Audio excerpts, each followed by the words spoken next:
As entrepreneurs, we all have a reason why we chose to leave our 9 to 5 for an 8 a.m. to 10 p.m. I'm here to capture those stories of why we all hustle and grind for our companies. Val's seeing the future of business, and it's systematized. She talks of leaders able to lean on their systems with full confidence that they've been built to make their businesses work not just smarter, but also harder, so that they and their teams don't have to. She's ready to share the secrets to unlock success in performance, profit, and culture by adopting a future-proofed approach to system thinking as well as doing. From the digital transformation journey and the organizational destination to the role of trust in processes, teams, and technology, Val's perspective is refreshing, bold, and crucially actionable. So, Val, thank you so much for being on the show today. I really appreciate it. I'm really looking forward to you. I'm one of those people that's like, systems are amazing. And I'm really looking forward to you being able to spread your wisdom on your version of systems and what you've seen it do for organizations. So thank you so much for being on. I really appreciate it. Thanks so much for having me, Andrew. It's my pleasure. Anytime. So I usually ask people what's your ninja skill, but specifically for you, what I'd like to start off with is something a little bit different. A lot of times as entrepreneurs, we're chief everything officer. And my first professional job was as a startup. I've worked with a bunch of startups. And for me, I've seen that it's a group of people that come together. We're all super passionate about what we're doing. And our job title is yes, all the things. And that's, I think, a natural part of that first little bit of a startup. I'd say maybe the first 1 year or so.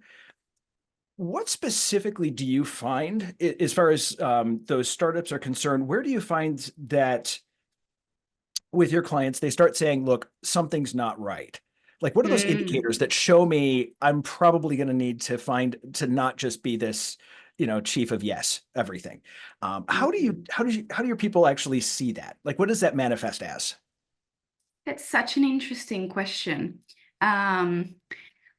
I guess one of the key things for me is, as entrepreneurs, to a degree, we have to thrive and embrace chaos, right? Yes. Because we're creating something out of nothing, Yes. and therefore chaos is involved in that process. However, if you do have a startup and if you do start building a business around you and a successful team around you, there reaches a tipping point where from chaos we don't have to, but chaos starts being a bit too tight of a fit, like a jacket that doesn't fit anymore. Okay. And you need a little bit of systemization and a little bit of a process and a little bit of sometimes a constraint is a good thing. And for a lot of entrepreneurs and founders, and I'm one of them, sometimes it's challenging to hear that. So that's sort of the high level answer. In practice, the signs to me would be siloed operation. So if you're a software company, you might have a dev team and a sales team and a delivery team. Are they doing 3 different things and not communicating well? Is the customer experience flowing through them at the other end? Coming back with, you know what, the sales process was amazing. The software can do this, but when I talk to the devs, I don't get that. And the implementation went this way. So siloed operation is one sign. Some HR challenges with the team, communication challenges. Those are sort of the signs that I see when chaos starts being more of a crutch than a strength. And it's a tipping point. Yeah. And I think that's something I've seen as well. And often I see that as communications. Communication in a startup is very different. It's usually like 4 people sitting in a room, all of this have this like hive mind. You talk in half sentences. Yes. But there comes a point when that's too much. You can't. What happens if some person wins the lottery and says, peace out, see ya? We do. I had a joke with an If old they're a partner. true entrepreneur, they'd stay in, I think. I think they would too. If they were a true entrepreneur, they wouldn't play the lottery, they'd make the money. But I think really what would happen. But it goes back to an old joke that a boss of mine had and I had. It was really? about the specific thing. We were going to do the lottery fund. We always made sure we documented what we were doing because we were going to say peace out if we were done. We won the lottery. We were not coming in tomorrow. But there was a lot of wisdom in that too. So, I think that. So, Absolutely. Yeah. Now, as far as like profit processes, and this is a huge buzzword we hear a lot of, and Hmm. often we'll use words like implementer, integrator, Hmm. processes, business process consultants. It's a huge field. What specifically do you have that makes you different on this? Like, how do you stand out amongst all of these people that are doing the same thing or similar things, I should say?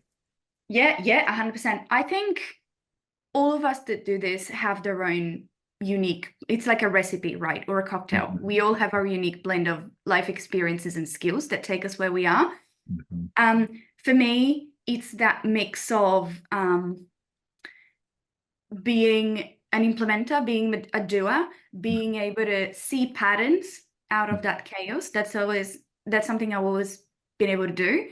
Mhm. Um, and somehow others around me in my younger life couldn't, and Mhm. I could not understand why. And then I realized going into business, going into working for other businesses, oh, not actually everybody can do this. Okay, that's something I have.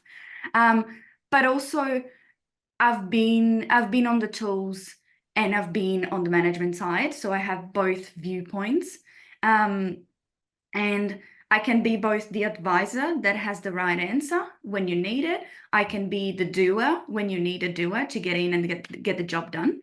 Mhm. And I can be sort of almost like a coach person, because at the end of the day, the key difference is we can create all the processes and all the systems in the world, but if the people do not use them and do not follow them, Yeah. we're just creating this beautiful painting and then going and putting it in a shed and no one's looking at it. Yes. Or it So hangs on the wall. Yeah. Yeah. exactly, Yeah. exactly. So to me, it's about trusting the process, but process and technology are only really there to support people. And so, do we have that culture in a business? Is there an idea that we're building a business to work harder so that your people don't have to? And how are we supporting your people through that change? I don't know that that is necessarily something that's very common because people are very challenging. Mhm. And everyone moves at a different rate, right? A lot of the time, I like to describe it as you'd be familiar with the change curve, the Kubler-Ross curve. Okay. Um, that is essentially an emotional curve that describes how individuals go through change, and Mhm. it's often used in situations of grief a lot. So you've got your anger, you've got your denial, you've got your depression, and then a little bit of acceptance, and then you get back to your new normal. Mhm. You can think about it in terms of COVID as well, right? We all went through that roller coaster. Mhm. And to me, processes, systems, again, great, technology, awesome. It's really about people and change and walking them through that roller coaster at the speed that each team member needs to go at, because they're all different. Mhm. Sometimes you'll go up, down, and back, and we've got to bring you back. So the idea is to go through the wave as smoothly as possible, reduce the width, reduce the length, Mhm. but we all go through it. And I guess that's the blend of skills that I think makes me a little bit different. Okay. And there's some science behind it, which I like the fact that you bring. I'm a big fan of science. A lot of what I do is brain science. That's what happens when your mom's a neuropsychologist, is you know stuff like this. Of But course it you really would. helps to have something behind it, something to be able to bring that's tangible that says, this is a framework that works, that's been Yeah, studied. We're going to now adapt it to this new situation. Yeah, absolutely. I like that. So because I've seen this curve happen a lot, one of the things I think as far as entrepreneurs, we're all very ADHD. It's our superpower, but it also makes it very difficult because we can go in a thousand directions. Yes. Getting something new can be difficult. So when you say kind of helping them through, Mm, what are some of and not having, the new spreadsheet that you made now be a pretty thing on the wall and nobody actually uses it, because I've seen that a lot. A lot. yes. What are some of the techniques you use to get people through that? Is there anything specific that you do, or is it, determinant on each of the people, or like, is there sort of a general plan that you use for them that you then tweak to each person? I wish I had a general plan Okay. that I could use for everybody. But the Uh-huh. reality is, as you said yourself, everyone's different. Okay. Everyone has a different background, different experiences, and different reactions, Mm-hmm. and it is extremely, extremely individualized. As far as framework, there's several ones in change, but that change curve is one of my favorites. I always Mm-hmm. keep that in mind. Mm-hmm. Typically, what I'll do is I'll actually encourage people leaders to talk about that openly. It's Okay. not like a secret that we're holding back, and I'm going, okay, well, Andrew's in denial right now. This is what I have to do. It's Mm-hmm. more of a tool that we use for that open communication again that you mentioned earlier of Mm-hmm. let's talk about it right at the beginning of this process. We know this is going to happen, and maybe let's do a check-in. A very quick thing could be at the beginning of every meeting, let's do a 5-minute check-in, self-rate yourself. Where are you at in that curve? Where do you think you're at Okay. in that curve? And Mm-hmm. then based on that, we know that if we're introducing a new concept, or if we're introducing something that this particular person is going to, we know this particular person is going to have a big reaction to, can we temper our own perception of that reaction by saying, well, they might be in a little bit of an angry place right now because they are seeing now a system, an automation that they asked for, Mm-hmm. but they're now getting a sense of, hang on a minute, this is replacing 80% of the work that I do every week. So what am I for then? Yep.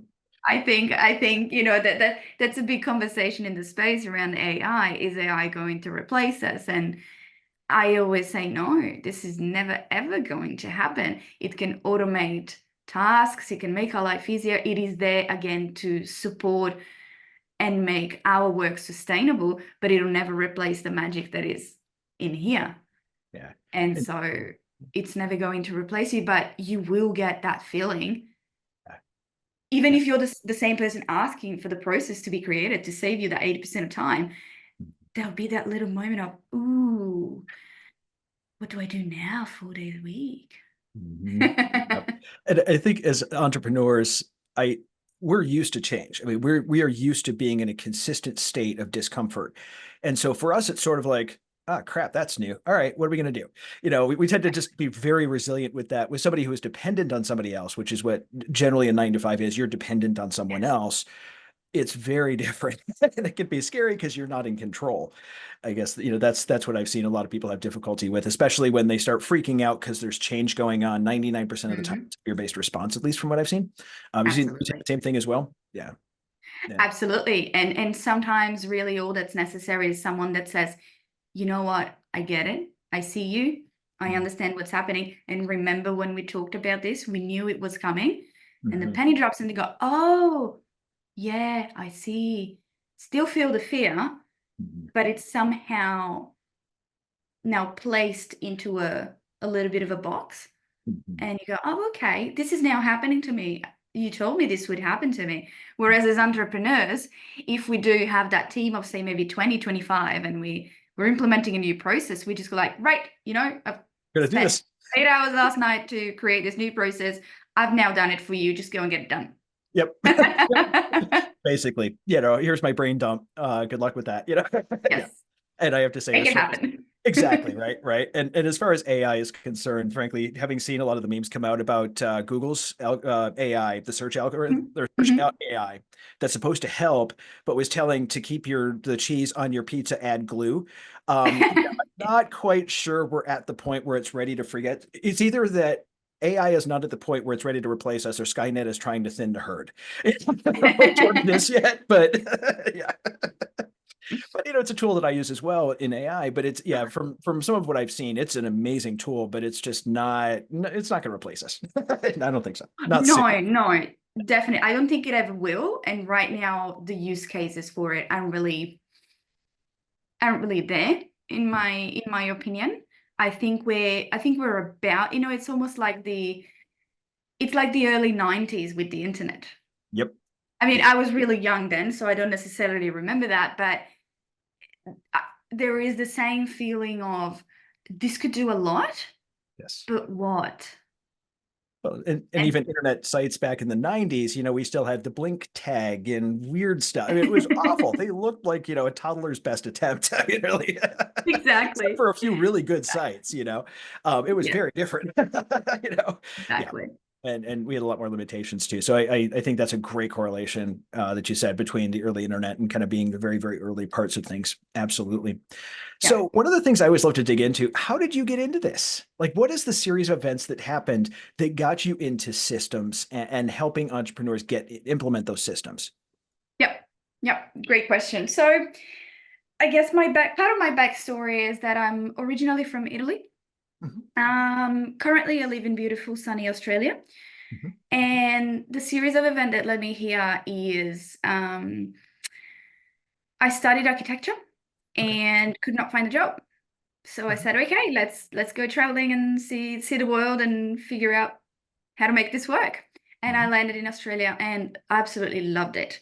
And mhm, I was in event organizing and restaurant managing for a number of years. And that really taught me the skills of understanding people and managing people and working with people. mhm. From there, I decided, no, I don't want to do people anymore. Let me go and work with computers. Computers don't talk to you, they leave you alone all day. Computers are the thing. Said like a true programmer. I love it. Yeah, except it did not go to plan, damn it. Oh. So I joined a startup here on the Sunshine Coast, and they were building a software for the disability industry. And the founders quickly realized that, hang on a minute, you can do tech and people. We're going to get you to talk to the people so we don't have to. So my plan didn't quite work out there.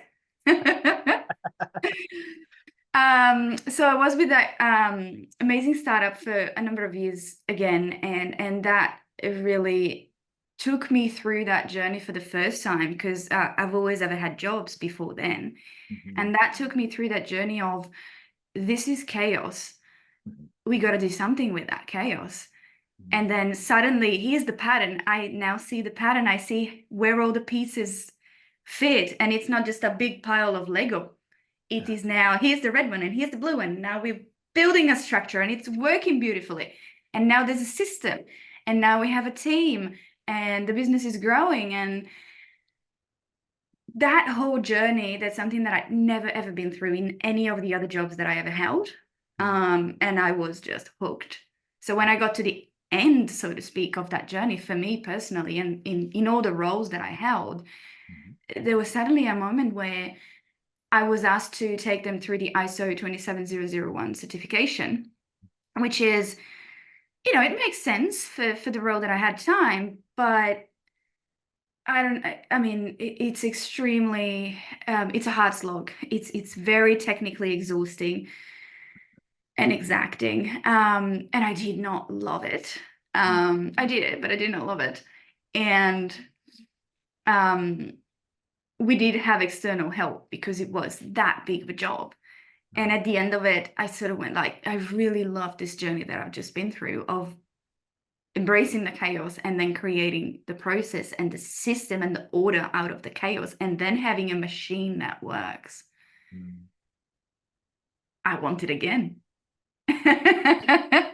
And so that's I think it was a Wednesday morning and then I just stepped out and I was like, thank you for everything, but this is not me anymore. I've just this whole thing has just changed me Mhm, and therefore I have to do it again. mhm. So you just stepped out of the job going, okay, Yep. we're going to do something different now. Yep. Pretty Huh. much. Because I that love wasn't me that. anymore. And so what was that transition like?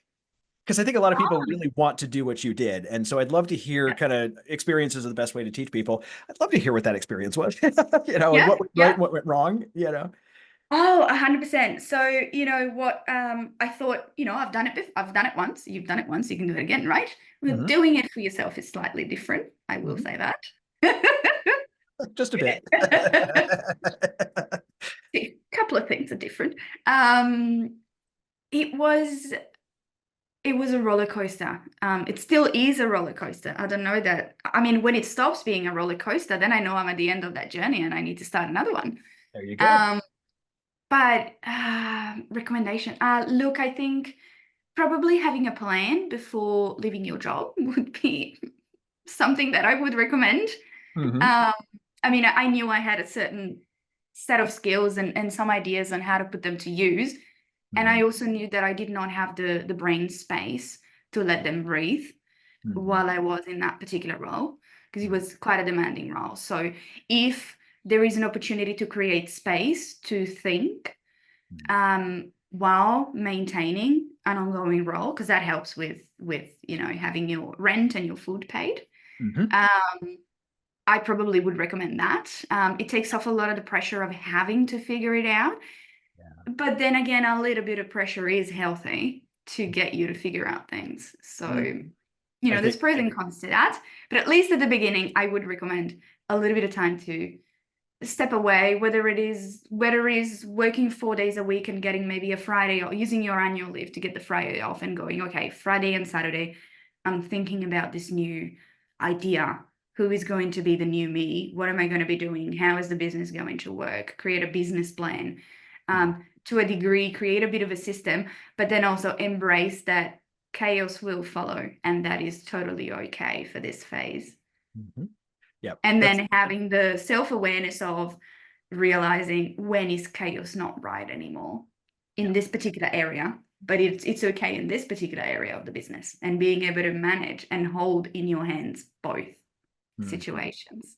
I know that's one thing I found too. When I first started, it was like I had already been in the learning industry for I think 12 years at that point. So I had a general idea what was going on, but very different doing it yourself. Uh, Yes. my first project was a mess. I studied for a large school here. And I had, two subcontractors, and one of them decided to go around me to the client, and just a client with more money than planned. And, so yeah, that first little bit is always difficult. And you're having to figure this stuff out at first. Just what am I going to do? Then Yes. things happened. And I think that's one of the things. I have a joke with a friend of mine that entrepreneurs' baseline stress level is most people's panic because we're just used to things going wrong, and they Yes. will repeatedly. Yep. Um, but I don't know if you noticed this too, but for me, one of the greatest things is there was a massive amount of freedom. We talked earlier about how if you're an employee for somebody in a 9 to 5, you're very dependent on what happens with that business. So if the business goes Mhm. under, you've now got to find another job, and you've got some control. You can find another job, you can go out on your own, you can do something like that. But there's not much with Mhm. entrepreneurship. It's yes, we have a lot more adversity in it, but I have a lot more freedom. I can just figure it out when something goes wrong. It's going to Mhm. be hard. It's going to be rough. It might take some austerity measures to kind of back off the budgets a bit, but you're going to figure it out. I love that part. Yeah, yeah, yeah. Absolutely. And it sounds like you Absolutely. have. Yeah, yeah, yeah. 100%. So yeah, I guess probably the other key thing that you're highlighting here, Andrew, is that if you're just an amazing technician and an amazing doer, and I really shouldn't say just, but if you are an amazing technician and an amazing doer, um, think about exactly this. Are you prepared for the chaos? Are you prepared for 9 things out of 10 going wrong? Mhm. And are you going to keep rolling with the punches while being an amazing technician? Because that is necessary. That's necessary, right? Yeah. Unless you have a co-founder that can do that part. Mhm. And if the answer is yes, go for it. What else could go wrong? You could always go back. Yeah. And you'll find that you will figure out a way. I mean, and you know, coming from my background where that was not the thing, not entrepreneurial, it was Mm. you go to work, you do your thing, yada yada. They kind of had an idea that college isn't always required, but most of the time it is, to the point where it's like I'm that the crazy one that, I always love talking to my mom about, entrepreneurship because she just gets this twinkle in her eye. You can tell she's trying to be nice and going, "That's nice, dear," but she gets this twinkle of abject terror because she is not, she's very Yes. risk averse. So anyway, but learning that you can do that, yeah, Very curious actually about yeah, this. My personal experience is I haven't told my family about the stepping out of a job and starting a business probably until about a year and a half in. nice. Because yeah, because just exactly as you said, you can see it, you can feel it in their voice, you can see it in their eyes, and they're doing it out of love and concern and their own personal experience of you need a safe job, Mhm. you need money. Yeah. And I knew that type of loving concern Mhm. was not something I needed in my space at that time. So I just kept going, yes, yes, work is good, work is great. How are you? Uh-huh. Yep, a good friend of mine says sometimes I have to put Was him in it the same for timeout for a you? bit. It was the same for me. Sometimes you got to put them in timeout for a bit. Yep. They were somewhat, they encouraged it. They just don't quite, now that things are getting, now that I'm growing, they're starting to see some of the challenges that entrepreneurs have and it's triggering things. So at first they were pretty straight. They were fans of it, Mhm. but that it was, and they were encouraging about it. But as things have progressed, there's definitely been a growth experience going on. First from you need to find this unit, just back to the same, you shouldn't jump off that bridge and then make the airplane to get yourself Yeah, down. They wanted me to do it the other way around, and unfortunately, I knew that. Just deep within me, I knew that wasn't the way to do it. Sometimes it's just jump and figure it out. And so, that's not right. just from my business, but also from a personal growth factor, I had to learn that. Yeah, So, yeah, yeah, 100%. Couldn't agree more. Couldn't agree more. absolutely. So we're getting towards the end of things here. I do have one question I ask everyone, that is, what is one book or podcast that has had a massive impact on your life that you can share with the audience? Yeah, 100%. So you probably get this a lot being a community of entrepreneurs, but one of the books that I was reading back at the time when I made the big jump out of out of the cliff without the airplane is The Alchemist Yes. by Paulo Coelho. Yes. Um, and I do try to read it at least once a year, if not more often, Mhm. because that reminds me of a number of things that in the daily chaos and do, Mhm. create, figure it out. Mhm. It's really good to sometimes slow down and remember. And some of them are, have a bigger why, have that personal legend to guide you. And Mhm. whenever I make a decision or whenever a decision doesn't feel easy, I sometimes go back to that and which one of the two choices is going to get me closer to that or further away from that. Mhm. But I guess the really key theme that keeps pulling me back to that particular book is whenever there are challenges, or even when there are wins, you you get to a good place that's not quite there where you want it to go. It's not quite at the pyramids, Mhm. but it's good. And it's not even about accepting failure. It's about accepting a win and if it feeling so good and so comfortable that maybe I feel good here. Mhm. Not even the turning back. The turning back, I think it's easy enough to, at least for myself, it's easy enough to manage. Mhm. Because I know I can always turn back if I want to, but it'll never be a turn back. It'll be a move sideways as opposed to a turn back. So I've accepted inside that that's there and I can always do it. Therefore, I never do it. Uh, Whenever I go to I don't know, whether it's landing a bigger project or um, reaching a new industry, and then I go like, you know what? It's a really cool industry. We should stay in it. mhm. Um, it's an achievement. It's very tempting to just go, this is my happy place. Let's stay here, Mhm. versus keeping your eyes on the bigger why. And that's why I really love it. Nice. Awesome. Thank you so much for being on the podcast, dropping a bunch of wisdom. I think what you specifically do is really critical, especially as companies get larger. And I've seen that just in Mm. out of my own experience. So I really appreciate you being here today. I really appreciate chatting to you, Andrew. You're delightful. Thank you. Thank you. Thank you. Thanks again for joining us on the Hustle and Grind podcast. If you'd like to learn more about Val, check out the link in the description.